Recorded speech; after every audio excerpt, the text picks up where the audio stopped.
Welcome back to my channel medical laboratory technologies videos. आज friends जो मैं आप लोगों के साथ टॉपिक डिस्कस करने जा रही हूँ वो बायोकेमिस्ट्री का बहुत ही इंपॉर्टेंट टॉपिक है और बायोकेमिस्ट्री के पोर्शन कार्बोहाइड्रेट्स में से रिलेटेड है। आज का टॉपिक है ग्लाइकोलाइसिस। इसके बारे में हम देखेंगे कि ग्लाइकोलाइसिस क्या है और इसमें कौन से स्टेप्स इन्वॉल्व होते हैं। सबसे पहले आप गौर करें, ग्लाइकोलाइसिस जो है ये दो वर्ड से मिल के बना है, ग्लाइको और लाइसिस।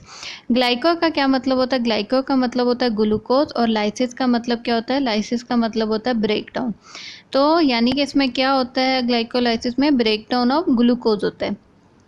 लेकिन वो कैसे होता है? ग्लाइकोलाइसिस जो है वो है metabolic pathway that involves systematic breakdown of glucose to produce energy and glycolysis take place in the cytosol of cells। अब अगर इस डेफिनेशन पे गौर करें तो इसमें मैंने क्या बताया कि ग्लाइकोलाइसिस है मेटाबॉलिक पाथवे। मेटाबॉलिक पाथवे इसलिए बोला गया है क्योंकि इसमें सीक्वेंस ऑफ केमिकल रिएक्शंस होते हैं और सिस्टमेटिक ब्रेकडाउन भी इसीलिए इसको बोलते हैं क्योंकि इसमें सीक्वेंस ऑफ केमिकल रिएक्शंस हो रहे होते हैं, डिफरेंट एंजाइम्स इन्वॉल्व हो रही होती हैं, एनर्जी मॉलिक्यूल यूज़ भी होते हैं और एनर्जी मॉलिक्यूल प्रोड्यूस भी होते हैं। तो इस वजह से इसको हम बोलते हैं कि glycolysis is a metabolic pathway that involves systematic breakdown of glucose to produce energy। तो अब आपको इसकी डेफिनेशन समझ आ गई होगी। नेक्स्ट पॉइंट क्या है कि glycolysis takes place in the cytosol of cells. अब ग्लाइकोलाइसिस कौन से हिस्से में, सेल के कौन से हिस्से में ये रिएक्शन होते हैं? ये होते हैं साइटोसोल में। साइटोसोल क्या होता है? साइटोसोल में आपको आसान से लफ्ज़ों में बता देती हूँ कि साइटोसोल जो है वो इंट्रासेलुलर फ्लूइड होता है जो कि सेल्स के अंदर मौजूद होता है और ये कंप्रोमाइज़ करता है lot of water, dissolved ions, large water soluble molecules, smaller minute molecules और प्रोटीन्स। खैर उसमें आपको डिटेल में जाने की ज़रूरत नहीं है, लेकिन सिर्फ इतना याद रखना है कि ग्लाइकोलाइसिस सेल के कौन से हिस्से में टेक प्लेस होता है? तो ग्लाइकोलाइसिस होता है in the cytosol of cells. और साइटोसोल को सिर्फ इतना याद रख लें कि cytosol is the intracellular fluid that is present inside the cells. अब ग्लाइकोलाइसिस में होता क्या? ग्लाइकोलाइसिस के जो है बेसिकली इन्वॉल्व होते हैं दो फेज़। अब आप डायग्राम में देखें कि ये साइकिल जो है ये दो फेज़ पे कॉम्प्रोमाइज़ है, फर्स्ट फेज़ और सेकंड फेज़। अब फर्स्ट फेज़ में क्या होगा? फर्स्ट फेज़ में आप गौर करें डायग्राम पे तो लिखा हुआ है कि फर्स्ट फेज़ में जो है वो ग्लूकोज से क्या बनेगा? Glyceraldehyde 3 phosphate. अब ग्लूकोज से ग्लिसरॉल्डिहाइड 3 फॉस्फेट के दरमियान में भी बहुत से स्टेप्स हैं जो कि आगे हम डिटेल से देखेंगे कि कितने रिएक्शंस टेक प्लेस होंगे। लेकिन इस फेज़ को इसलिए फर्स्ट फेज़ बोला गया है क्योंकि इसमें जो है एनर्जी मॉलिक्यूल जो हैं वो यूज़ होते हैं। वो एनर्जी मॉलिक्यूल्स कौन से होते हैं? वो होते हैं एटीपीज, जिसे हम एडिनोसाइन ट्राइफॉस्फेट बोलते हैं।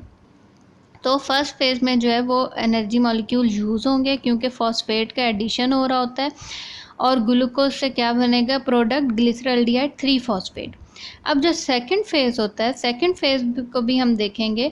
सेकंड फेज़ में क्या होता है? सेकंड फेज़ में ग्लिसरॉल्डिहाइड से फाइनल प्रोडक्ट बनती है पायरुवेट।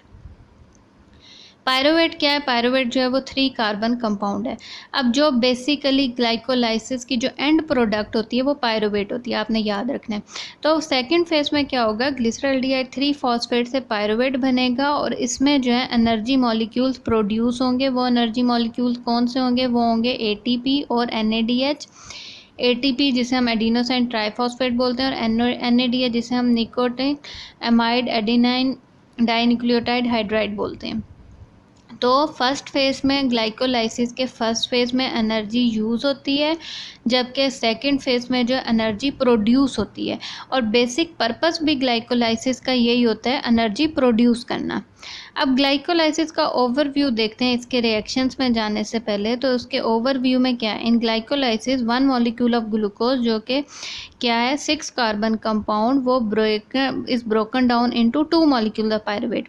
अब जो 2 मॉलिक्यूल ऑफ पायरुवेट बनेंगे तो वो कितने कार्बन कंपाउंड हो जाएंगे? वो हो जाएंगे 3 कार्बन कंपाउंड, क्योंकि ग्लूकोज 6 कार्बन था और पायरुवेट के जो मॉलिक्यूल बनेंगे वो होंगे 3 कार्बन कंपाउंड। और इस कन्वर्जन में यानी कि ग्लूकोज से पायरुवेट के बनने में क्या होगी? एनर्जी रिलीज होगी in the form of ATP और एनएडीएच, जिसका एब्रीविएशन मैंने बता दिया और आप नोट भी कर सकते हैं।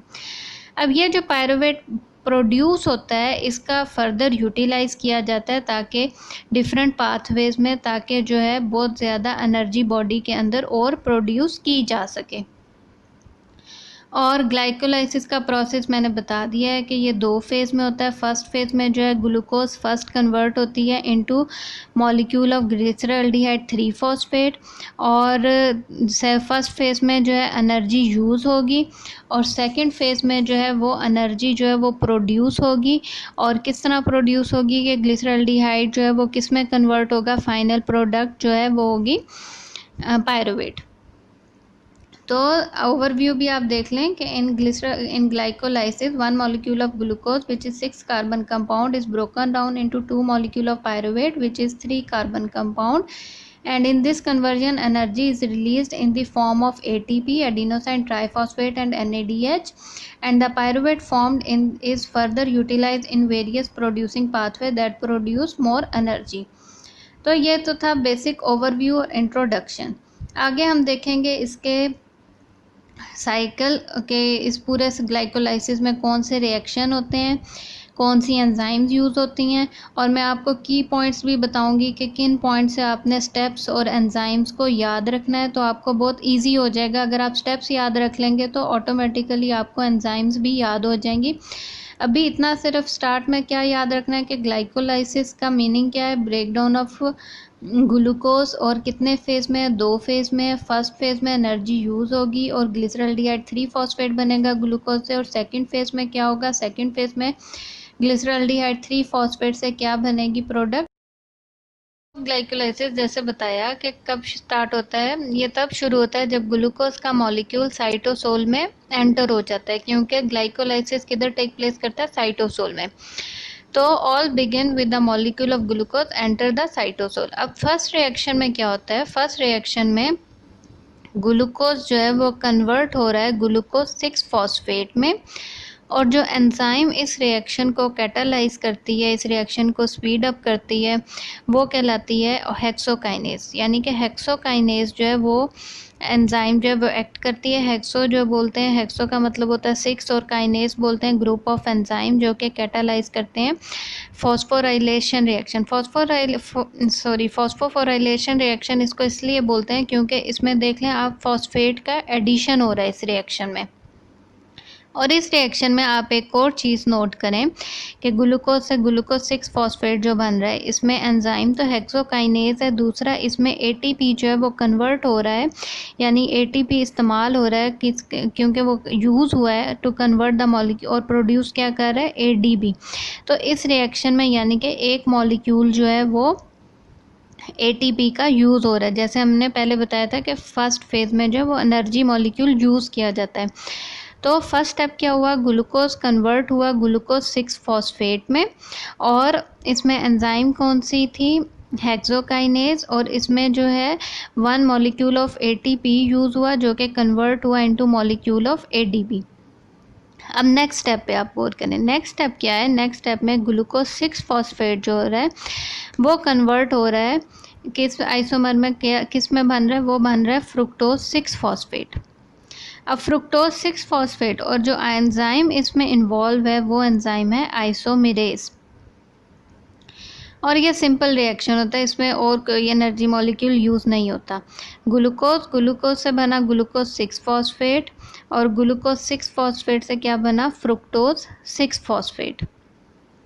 और पहले स्टेप में एंजाइम थी हेक्सोकाइनेज, और दूसरे स्टेप में कौन सी एंजाइम है, वो है आइसोमेरेज।